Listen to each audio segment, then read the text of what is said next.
Hi everyone, good evening. Please, if you could hear me, just kindly leave a comment in the comment section so I will know you are with me this evening. I trust our day has been good so far. I had a good day, thank you. And I hope you had a great day too. I have looked forward to this occasion and I'm very excited to have all of us here. So this evening we're talking about selling your arts. But before we continue, if you could hear me, just say hi in the comment section.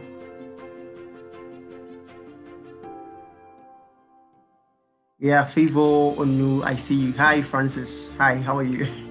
I hope you are very good. So I do hope you have an awesome experience this evening.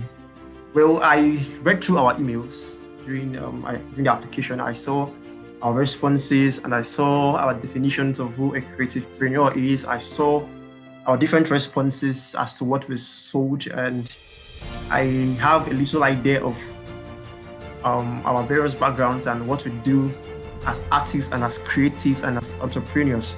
So I'll be talking with us very briefly this evening. We'll just have an hour to go. By 6 we should be done, and I hope that within this short frame of time that we can garner enough knowledge to help us make us better.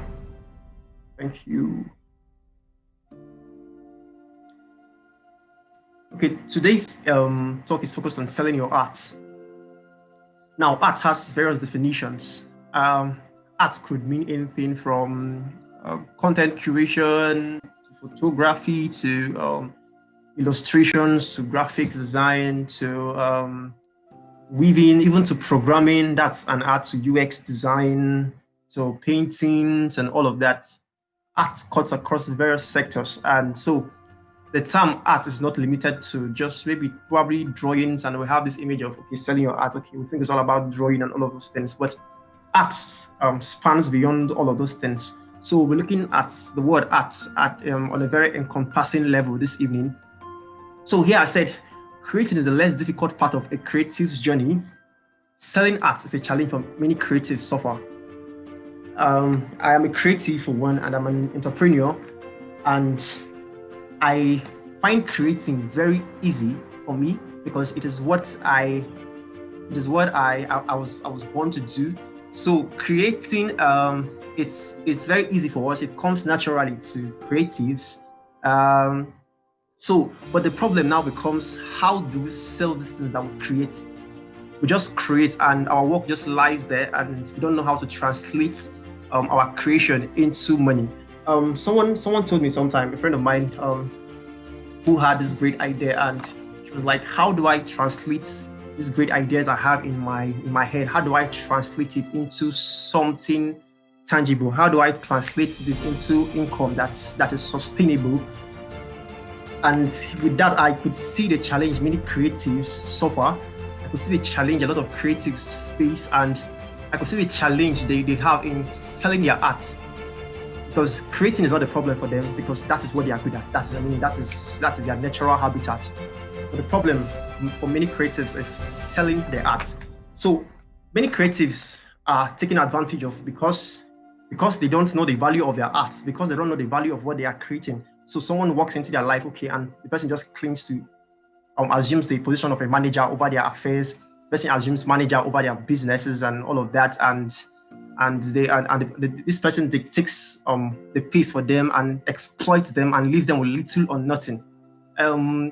It's not strange to hear about great creative entrepreneurs who lived before us, whose arts were never valued during their time. It's today that we begin to hear that, okay, these guys, their arts are now worth millions. But when those guys were alive, their arts sold for little or nothing. In fact, they lived as peasants while alive, but their arts were never valued then. Their arts gained value after they had died and are long gone. So this evening, I just want to talk about selling your art. As you can see, there's a disclaimer here. It says this webinar is not designed to give you fish, but to show you how to catch fishes. So I'm not here to give you fish. I'm just here to show you how to catch fishes. So if you are here probably thinking that, okay, I will link you up to some place where you can, put up your artwork and make millions overnight. That's not what this webinar is for. So I'm just here to show you simple principles and simple guides to effectively selling your art. I know where there are lots of people here. From the registration I saw, we have painters, we have photographers, we have graphic designers, we have web developers, and we have a lot of profession from the form that was submitted. So if you are here this evening, it's not by chance. I don't believe in a lot of it, but I know that something brought you here this evening, and I know you are in for an experience this evening. Thank you for making our time to be here. Okay. Okay, this is a brief about me. I'm an entrepreneur. I'm a tech enthusiast. I blah blah blah blah blah blah blah blah blah. I'm an author. I'm a writer, and I am an artist. I create.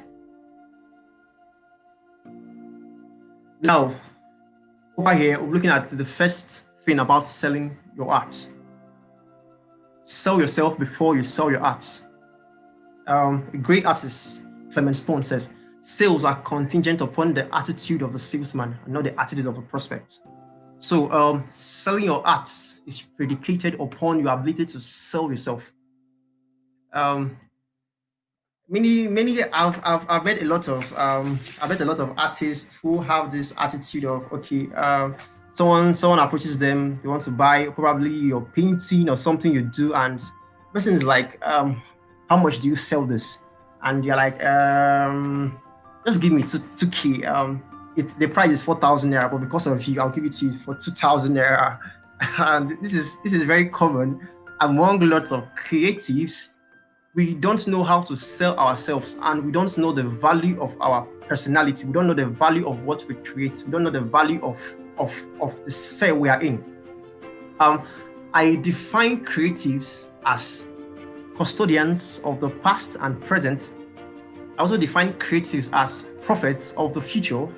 That's how powerful we are as creatives. And we should not let anyone devalue us or make us feel less worthy. As a creative, you have to learn the art of selling yourself before you could sell the tangible products that you have to offer. It says here, you have no business selling a product if you cannot sell yourself. People want to be able to repose a level of confidence in you as a person before they can commit their resources to you. Build and grow your personal brand. I mean, people want to trust you first. People want to know that, this guy is what I want to give him. This guy is what is probably are bidding for a 1 million naira contract, and nothing about you says, okay, this guy deserves 1 million naira. You don't even look it. You just don't know how to carry yourself. There is a lot that goes into personal branding. There's a lot that goes into building a personal brand. And so if you cannot effectively sell yourself as a person, then selling your art will be a challenge, because people want to look at you and they know, yes, okay, if I give this guy my 1 million naira, well, he deserves it. But some creatives, they just come anyhow. They don't know how to present themselves. They don't have a personal brand, and yet they want somebody to trust them with their millions. They want somebody to trust them with 7 figures. That cannot happen until we learn to build a brand around ourselves. So how can we build a personal brand? A personal brand encompasses a lot of things. A personal brand encompasses it's all about how people see us. It encompasses our attitude. It speaks of our disposition. It speaks of our dressing. It speaks of our presence out there. So people want to see all of this part of you, and they want to be, this guy is good. This guy deserves what I'm about to pay him. So we need to create a brand around ourselves before we can be able to say, okay, I have a product I'm selling. Okay, I have a painting. What's 1 million naira? You need to be worth 1 million naira first before you can sell product what's 1 million naira. So personal brand, it encompasses all of these things. It encompasses, like I said, your dressing, your disposition, your everything about you. So this is not a very common platform. This is Webinar Ninja. So unlike Zoom and all of the rest, I would like us once in a while we could just drop an emoji so I will know that I'm carrying everyone along. So if you are still with me in this discussion, just kindly drop an emoji so I will know that I'm still speaking to people. Thank you. Hi, Fivo, I see you. Hi, Grace.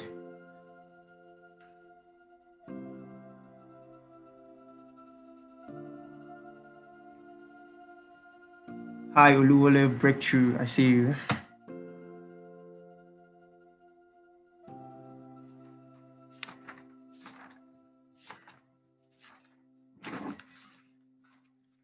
Okay, hi, Chinonye, I see you. Good evening. Okay, now selling yourself comes with the understanding of the value that you have. Creating is the most important job on earth. Do it with great pride. Um, Many creatives we don't think we are what we are what we are what millions. We don't think we are what the money we're asking our clients for. We don't think that we are worth these things. So we go to our clients and we go with this timid attitude. We go with this timid character, like okay, this job is worth 1 million naira. But am I really worth 1 million naira? These thoughts are just flowing through your head. So first of all, you need to understand that your job as a creative is very important. You don't need to have a fancy office. You don't need to have a fancy brick and mortar store for you to know that, man, you are really creating value. A creative, they don't pay you for substances. They pay you for the value. They pay you for vision. So unlike other professions where okay, they could pay you for lifting heavy objects, they could pay you for carrying files around. In the creative space, people pay you for your vision. People pay you for your ability to think. So even if you are working from your bedroom, even if you are working from your house, even if you are working from the little office in your garage, it does not matter. What they are paying you is not that little garage. They are paying you for your sense, and that is of great value. So the first step is to realize that yes, I am really creating something of great worth. I'm really creating something of great value. And understanding this helps you raise your shoulders high, really high, when you go out to sell your art. Understanding that yes, I am creating beautiful memories through photography. Understanding that yes, I am telling better stories through content writing. Understanding yes that I am able to help brands picture their companies through graphic designs. Understanding that yes, I'm able to create amazing digital experiences for people is of great value.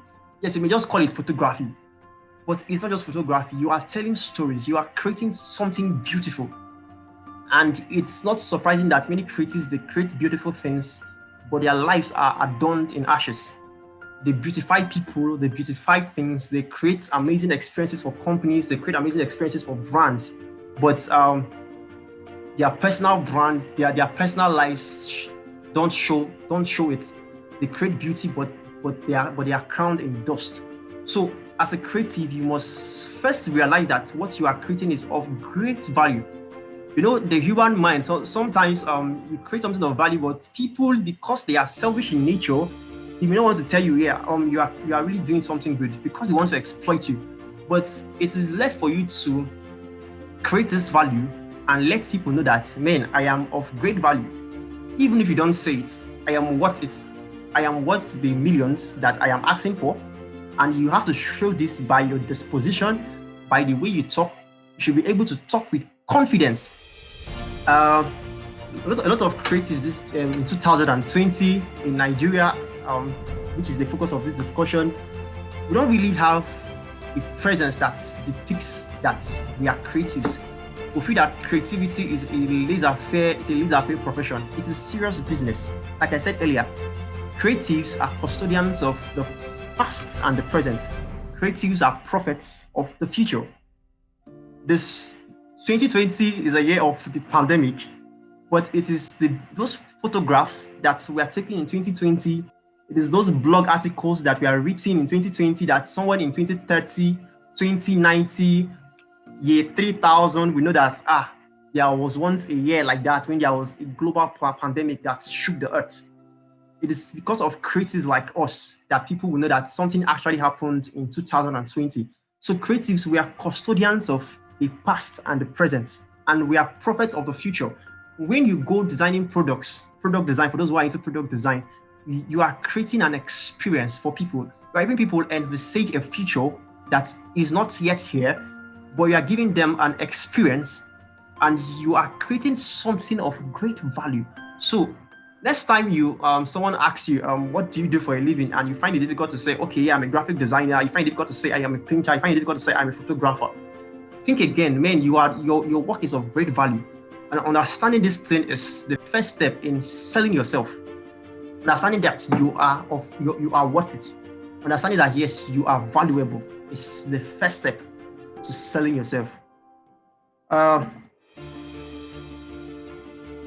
Next on my slide this evening is learn the language of your trade. This is where many creatives fault in. Learn the language of your trade. The major difference between a mechanical engineer and an auto mechanical engineer and roadside mechanic is language, is word. Most at times, you find out that the roadside mechanic has a lot more knowledge, is much more knowledgeable in the field than someone who actually studied mechanical engineering. But the reason why they will pay someone more who read mechanical engineering than someone who is a roadside mechanic is because the person who read mechanical engineer knows the language of the trade. The person will come and confuse you with words, will confuse you with pens. I think that was my third year in school. We're having this engineering class, and the lecturer said a word. I can't actually remember the word, and when he actually said that, okay, this word actually means an overhead tank. Everybody, we all looked at each other and we're like, oh, really? The man was like, that is what will separate you from the self-made contractor out there. Your ability to know the language of your trade is what adds value to your profession. For instance, for those of us who are into graphic design, the word logo has been bastardized. When you meet somebody and you are telling them, okay, I do logo designs, the client already knows the word logo, so the word logo is commonized already. So because the cyber cafe attendant can design logos. I was really surprised when somebody told me that a logo was designed with Microsoft Word, or was it PowerPoint. So anybody can actually do a logo design. So when you are meeting a client and you are saying, I do logo designs, and okay, I'll do logo design, you pay me 200K for logo design. Wow. Would you pay yourself 200K to do logo design? So this is where many creatives will default. We don't know the language of our trade. We don't know the words that describe what we do. So the common man is saying logo. You that is enlightened, you are also saying logo. And both you and the common guy is pitching for a contract, and both of you are saying logo. So what is your unique selling proposition? What language of your trade do you know? Why should a client pay you and leave the other person? You have to learn the language of your trade. The day I stopped using the word logo, the day I learned how to embody a lot of things, was the day I began to make headway in the creative space. So, for instance, for those of us who are into logo design, there is a broader word I will call brand elements, and we call brand identity system. So these are words that, okay, you are pitching to a multinational corporation, and you are pitching to them, you've drawn your proposal, and you are saying things like brand element, you are saying stuff like, okay, brand identity system, brand guide, and all of those things. You are helping them picture this is, man, because they're behind the word logo everywhere. So you coming now and you are saying something different, you coming now and speaking the language of your trade is an advantage for you. So whether you are in photography and meet somebody and you're like, okay, I take pictures, I take pictures. You can brand yourself. You can speak the language of your trade better, saying stuff like I create beautiful experiences through pictures, or I create beautiful experiences through photography, or I tell brand stories through content curation, through content writing. It sounds a lot better. It sounds professional, and it sounds like, yeah, okay, this guy deserves my 1 million naira. But when you are coming and you're saying I create a logo and I'm charging 1 million naira for real logo, I mean, the cyber cafe can do logo for you. I mean, somebody can use their mobile phones and do logo. So when you are speaking the language of your trade, you are inciting confidence. You are exuding confidence, and your client or the prospects is like, yes, this guy really knows what he's doing. I can really trust him with my money. I can really trust him with this contract, and I think he knows what he's doing. So you must know the language of your trade. It says here, 90% of selling is conviction and 10% is persuasion. So conviction comes from knowing the language of your trade. If you don't know the language of your trade, you will try to convince that you will try to persuade the person, okay, please give me the 1 million naira. I can do logo, Sha. I can do logo. But when you are convinced and when you know the language of your trade, you will sound convincing and not persuasive. And when you begin to sound persuasive, you sound beggarly. And when you sound beggarly, you've lost it. This is your game, and you are the key player. So when you sound convincing, you are in charge of your game and you are playing your game right. But when you begin to sound persuasive, you sound beggarly, and I mean, you lose your game to your clients. Your clients now boss over you. They see that this guy is not sounding beggarly, and they try to take advantage of you. And if you are offering 1 million naira before, by the time they are done, if you'll be very lucky to go on with 10,000 naira. So you have to know the language of your trade to sound convincing and not persuasive. See, 90% of selling is convincing and 10% is persuasion. So it is the language of your trade that makes you sound very convincing. The language of your trade is the key that unlocks the door of conviction. When you don't know the language of your trade, the reverse becomes the case. Instead of being 90% convincing, you become 90% persuasive. Thus, you begin to sound beggarly in the ears of prospects. So, know the language of your trade. Next point is don't sell a word, sell value. Sorry for the glitch in the text there. It says we are humans and we want more. It is a human nature, selfish you may say, but that is our default programming. Don't sell a word, sell value. Meet somebody. It's still continued from the last slide. So someone meets you and still using the logo illustration. Please forgive me if I tend to use the word logo or graphic design a lot in this conversation.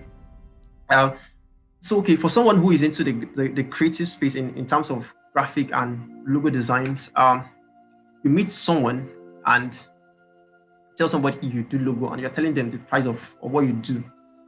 You are selling a word and people don't want to buy word.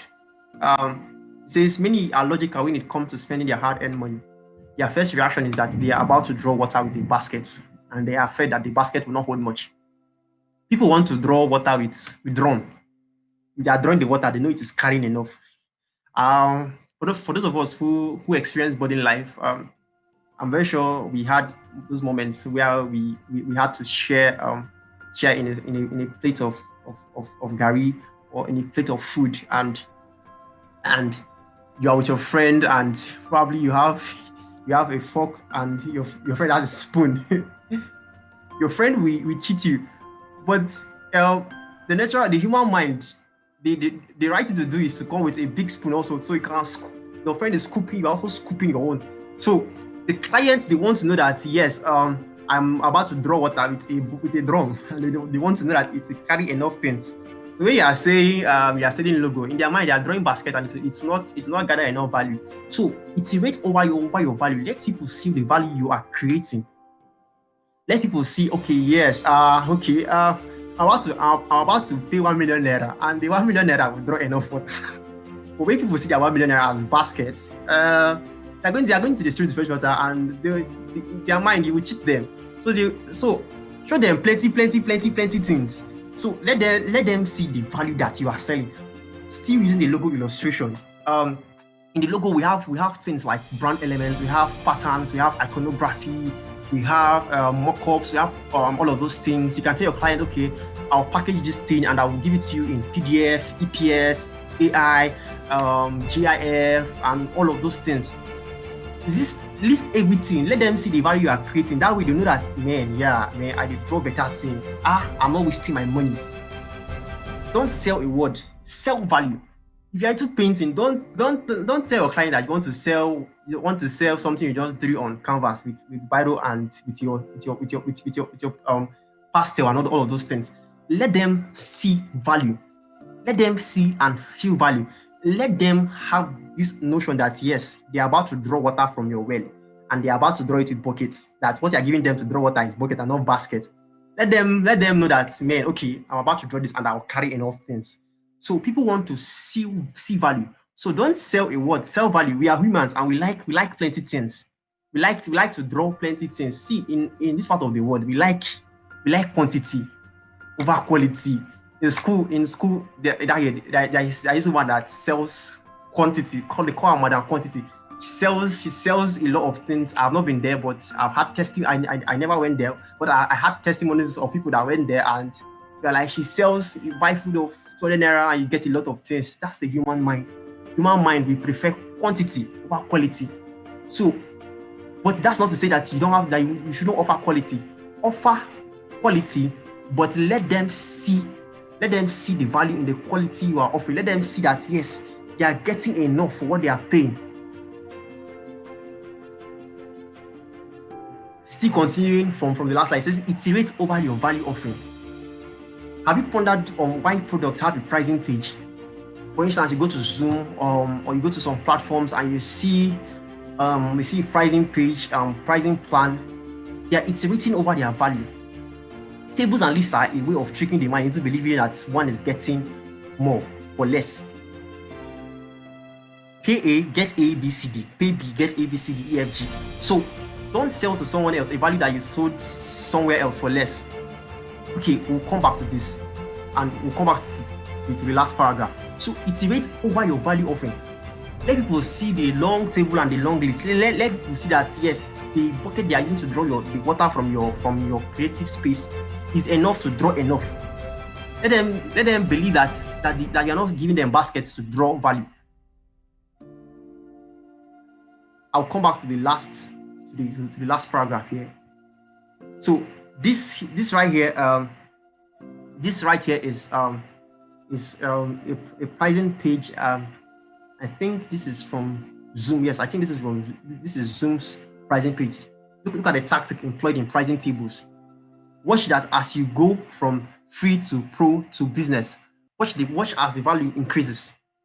So people are seeing value for each thing they are paying. So if you are selling a product for 10,000 naira, let people see the value they are getting for 10,000 naira. If you are offering a product for 100,000 naira, let people also see the products you are offering for 100,000 naira. That is the human mind. We like to be very logical when it comes to spending money. I mean, nobody likes to just throw or dash money away to people. So when it comes to spending your money, when people want to spend their money, they want to see the value they are getting for their money. So iterate over your value offering. That way, people will feel very comfortable spending their money. They know that yes, they are drawing enough with the money they are spending. When you just say, okay, I design logos for 1 million naira. What am I getting for 1 million naira? Iterate over everything that you are selling for 1 million naira. Let them see the value that you are creating. Now, the next slide here says, beware of monotony.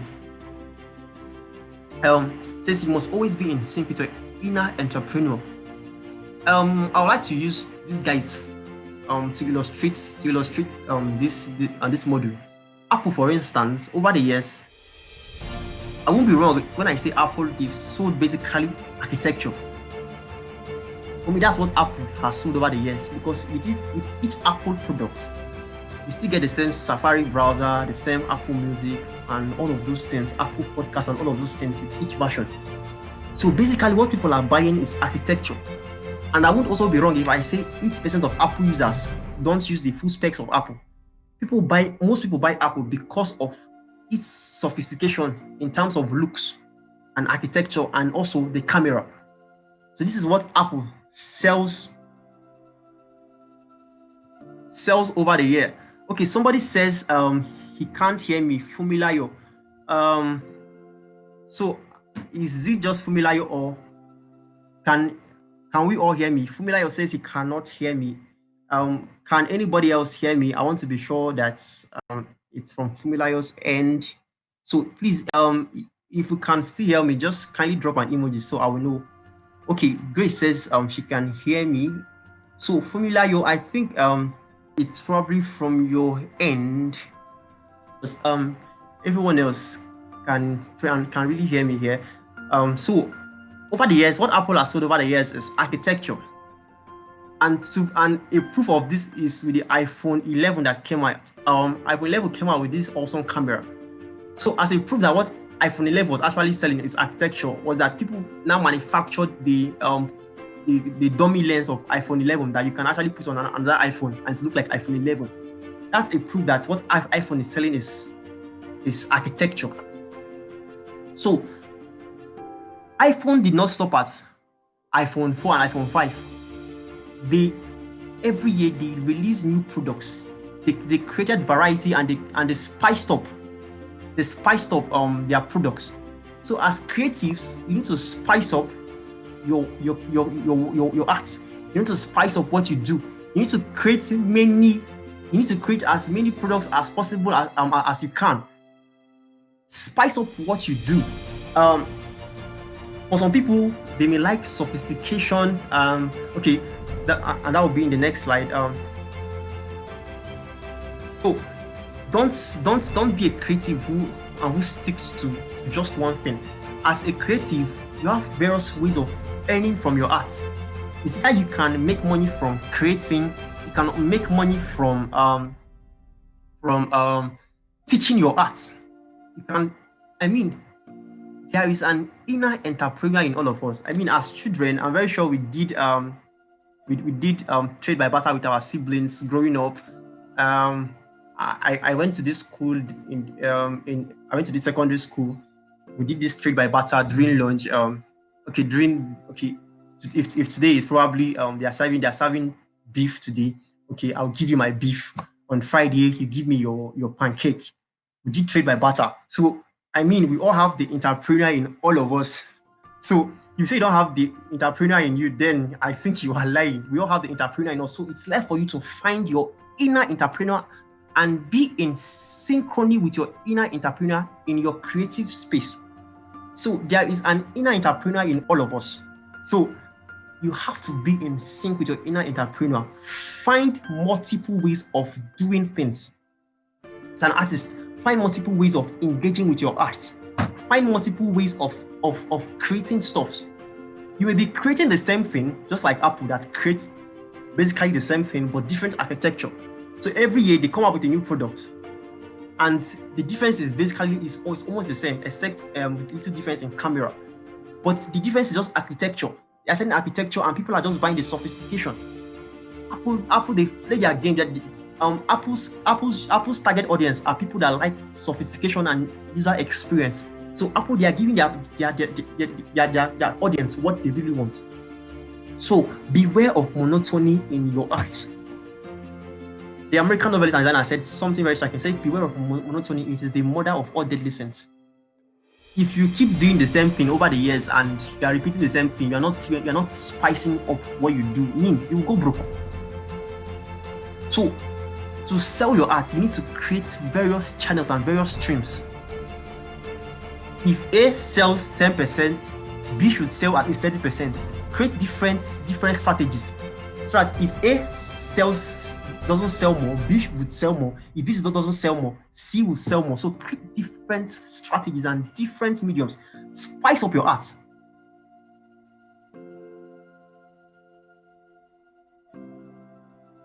Now, in continuation from the last slide, now here I will say segregate your market. Know what your clients want to buy. Are they looking for elegance, sophistication, or user experience? Just like Apple. Apple users are looking for elegance and sophistication, and they are giving their users what they want. So segregate your market. Know who your audience are. A lot of people we don't segregate our market. We just create one product, and if an average man comes, we sell it to them for 5,000 naira. When somebody comes with Venza and comes with G-Wagon, you look at the guy. This guy has money. We sell it for 1 million naira. Hey, see, and that is a deadly mistake that artists will make. Now, back to this place that I said I'll come back to. Says don't sell to someone else a value you already sold elsewhere for less. This happens because we don't segregate our markets. An average guy comes, we sell to them for 5,000 naira. Then somebody comes and we assess them. We assess them, assess the address, and assess everything about them, and we sell to them for how they look. Now create products for different audience. Create products that resonate with different audience. So create a product that is for the average market. Create a product for people that like elegance. Create a product for people that like sophistication. Are you an artist? The other day, I like tea bag, so I bought this Chinese tea, and this Chinese tea came with, high level of packaging. The Chinese tea had a wrapping inside, had a tin, also had another wrapping outside. This is elegance, and some people like this elegance. They like sophistication. They like bling bling. So know who your audience are. Do they like elegance? Do they like sophistication? Or do they like user experience? So segregate your market as to what your users like. So if your users like sophistication and you are a painter, after painting your art, you could package your art into something very, very expensive and sell for more. So if they want elegance, give them elegance. If they want sophistication, give them sophistication. Segregate your market. Okay, you say you can't go selling the same product you sold for the average buyer to an elite buyer. So by segregating your market, you have a different product for each client that comes to you. So it's not when somebody comes with a G-Wagon, you begin to sell it to them for you begin to sell the same painting that you painted, no extra anything, no sophistication. You begin to sell elegance for the price of user experience, or you begin to sell the sophistication for the price of elegance. So elegance, you should create a product for people that like elegance, and it should have a different price. So if a client comes and you look at this client, and this client wants elegance, you give him your elegance package. If somebody wants sophistication, you give them a sophistication package, and this package should resonate with them. So if it means looking for a sophisticated way of packaging your art so that somebody is buying it and he knows that, yes, because elite folks, they like this feeling that says, I am not your mate. Just like this feeling. So if they hang a painting on their wall, they want the painting to be in a frame that is not common in the market. So if you are a painter or you're an artist and you paint really well, don't I want to sell to the elite. Don't go and use a frame you use for the average man. Look for a frame that speaks differently. Look for a frame that if these elite folks hang these things on their wall and their friends come to visit, the painting will tell their friends, I am not your mate. Because that's what they want to see. That's what they want to see. They want to be different. So segregate your market. Now the next slide says rules of discounts. It says never give discounts as a means to drive sales. A lot of people we are on this table. Probably things are not going as you want it. So the next best thing to do in mind is to offer discount, 80% discount. Now there is something about discount. Discounts are good, but discounts have their downsides. When you begin to create discounts, what it does is that clients will keep waiting for a Black Friday. They'll keep waiting for a Cyber Monday. They'll keep waiting for your discounts to come. And if there are no discounts, they will not buy. So they have already marked their calendar. Okay, by June, by June 12th, these guys we do a Black Friday sale. So they will not buy until June 12th, so that they can make a Black Friday sales. There are clients like that. So be careful with using discounts to drive sales. And also, if you must offer discounts to client, don't go and offer excessive discounts. It will make probably a client comes to buy you to purchase a product or a service you're offering, and you offer a 50% discount. It already tells the client that that product is not even worth half of the price you mentioned. But when a client is asking you for the price of something and they find that price kind of high for them, you could offer something like, if you say, okay, I could give you a 2% discount. 2% discount, it means it tells that yes, your product is worth what you told them. But then just because you want to give them a discount, you're just trying to give them a discount because they want a discount. But when the client comes and asks for discount, I already giving them a 50% discount. The human mind is very, very, very, very, very logical. They will play reverse psychology on you, and you will lose your game. So be very careful when using discounts on your products and on your services. Next slide here says, do not display desperation. I'm sorry if I'm too fast. I'm trying to work with our 1 hour time frame, which is almost here. So don't display desperation. Do you need the money? Of course you need the money. Do you settle for less? Never. You need your client's money, but don't show them that. You don't show how desperate you need your client's money. You are in charge of your game. Maintain your cool. A client is coming for a job. You're already rushing them to pay. That is a no in selling your art. If you really want to sell your art, maintain your cool. They are calling 1,000. You call like $1,000 or you call 100,000 naira, and 2 seconds you dropped your price to 90,000. 2 seconds you dropped to 50,000. 2 seconds you dropped to 10,000 naira. That is desperation, and the client will play on this. Maintain your cool and maintain your stand. Don't appear desperate. Once you appear desperate, the tables turn around and your clients become the boss. Never display your desperation. Yes, you may be in dire need of that money. You may really need that cash, but don't show it. Don't display desperation if you are trying to sell your art, whether it's photography or anything. Create your class and stay on your class. Create an echelon for your brand and your business and stay on that echelon. It does not matter how much you need money. There's something about business. And the more you begin to give discounts, it becomes a lifestyle. It becomes a habit. And anytime the customer comes, the next thing, 2 seconds, you've dropped your price. Never display desperation to your clients for any reason. No. You don't deserve an accolade. You deserve a big fat check. Now, I know a lot of us experience this. We have lots of family and friends. Because you are an illustrator, a family or a friend, it comes to you and okay, yeah, I have a friend who does painting. Okay, don't be the go-to friend when somebody cannot afford payments. When someone comes to you for a job and they tell you, okay, do the job for me, I will refer you to others. That's not what you need. You are of value. So when somebody, and one thing about this referral, do a free job, one free referral deserves another free referral. So the person who refers to you, and you do a cheap stuff for, they refer you to someone else and tell the person, this guy did it for me cheap. And that's the way the cycle will continue. So you do not deserve just an accolade. You deserve a fat check. You deserve a big paycheck. You deserve a big payday. So limit your favor banks. Friends and family who value your art should be willing to pay for it. That's the first sign that okay, your friends and family really support you. They should be willing to pay for what you are selling. If your friend is not willing to pay for what you are selling, fine, they may not have the cash at the moment, but are they willing to pay for it? That is the question.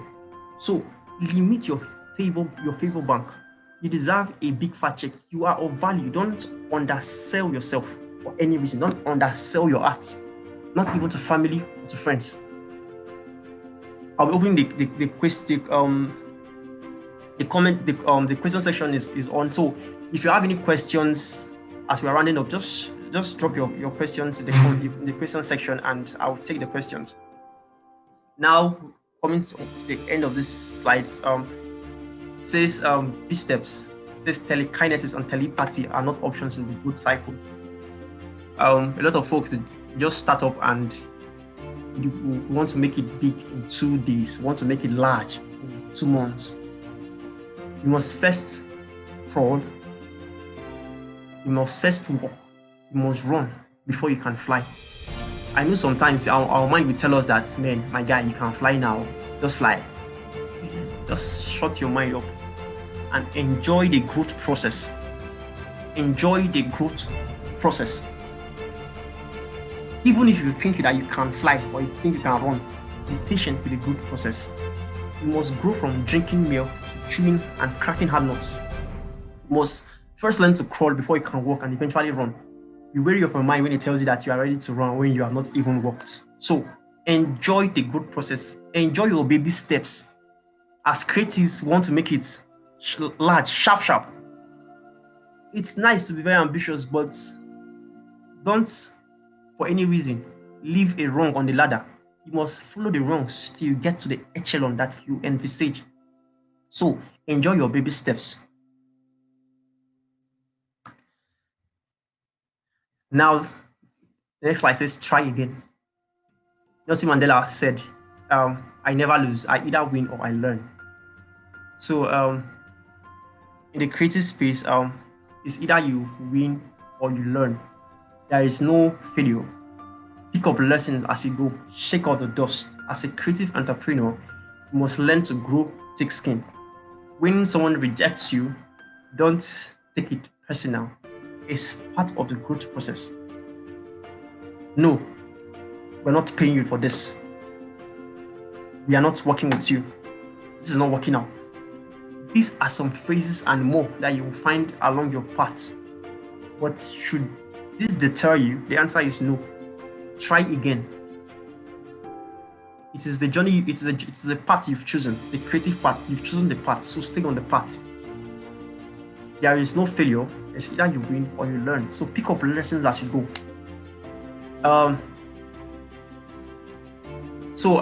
Do we have any questions? We're taking questions very shortly. So if you have any questions, please drop your questions in the questions section. And okay, as many that are here, I will give us the opportunity to sell ourselves in the chat section. So just sell yourself just in a few seconds. Just sell yourself in the comment section.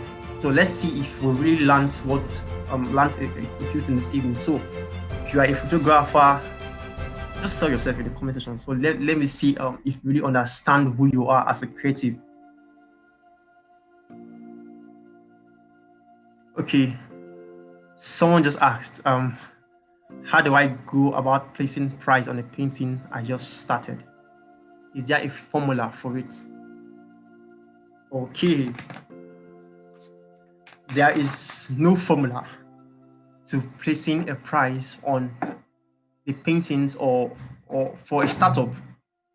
There is always, it's okay to be new at something. It's okay to be a JJC. So as a startup or as a startup creative, we have these brilliant ideas and we believe that we are creating something good. So the first step here is to do an analysis of the value you are creating. Do an analysis and see people's response to the value you are actually creating. Start from a small prototype then sell that prototype probably to a friend or a family. Then watch out for their response. So if you get the validation that says yes, you are good, because one, as a startup, the mind can trick you into believing that you are good enough, that you are a pro already. As a startup, one thing that really helped me was critique. I gave my work to a lot of critics who criticized my work, and they gave me responses, and these responses helped me assess where I was. So I was not very quick to jump into conclusion, because it's very tricky as a startup to just say, okay, I am good at painting, and because I value my artwork, so I should be selling it a million naira. So the slide before now says baby steps. So you must first crawl before you can walk, and before you can run. So there is no particular formula to placing a price on a painting you just started. First of all, define your audience. Start selling to a smaller audience. Sample with a smaller audience. Then grow from crawling to walking. Sample with a larger, with a more sophisticated audience, and keep regulating your price. There is no formula to selling your price. Paintings are expensive, and paintings are really good. During the colonization era, when our colonial masters came to Africa, they looted a lot of our artworks. To us, they had no value. They just came and gave us rum and whiskey, and we drank rum and whiskey, and they took away our paintings. And today, those paintings are in top museums in the world. That's because we did not value our art, and so the whites took it and went and sampled it for people who actually valued it. So as a startup, it does not matter. The work has value. So you should not undersell yourself, and at the same time, you should not over-project yourself. So there is no particular formula to selling your art as a startup. So first sample with the people close to you, then branch out. Just enjoy the growth process. Enjoy the growth process. You could probably do a complimentary painting for an elite folk and watch their reaction to it. So as a startup, there is no formula to pegging a price on your artwork. So Fumilayo, I don't know if my answer is good enough for what you wanted. Hello, Fumilayo. I hope I've answered your question. All right, so Fumilayo, thank you very much for that response.